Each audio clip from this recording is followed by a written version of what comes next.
الذين آتيناهم الكتاب يتلونه حق تلاوته أولئك يؤمنون به. سؤال. نعم تفضل. كيف أدغام القاف في الكاف وهي مش من حروف الإدغاء؟ وهي ما هيش من حروف الإدغاء. لا تدغم القاف في الكاف، تدغم القاف في الكاف، لأن العلاقة بين القاف والكاف علاقة تقارب، والحروف المتقاربة يجوز إدغامها كالحروف المتجانسة التي تكون من نفس المخرج يجوز إدغامها.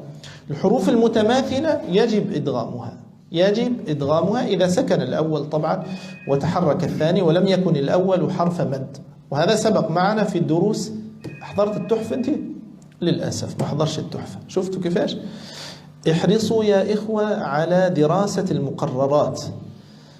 أنا يعني نشوف كثير من الإخوة والأخوات يهمهم برشا مجالس تصحيح التلاوة. جيد، أنا معاكم، هذا مهم، لكن دراسة المقررات المعينة على فهم الملاحظات والمسائل والجزئيات اللي تجي معك في التلاوة هذا أهم.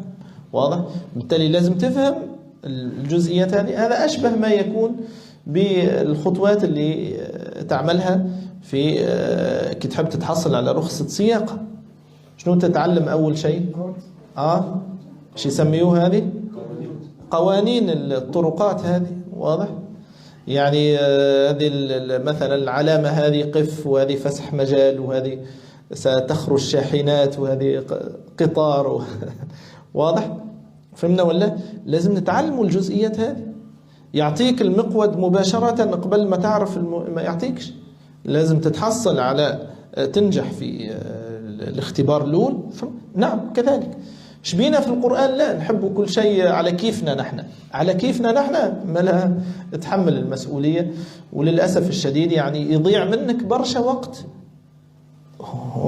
وما توصلش للنتائج المطلوبة.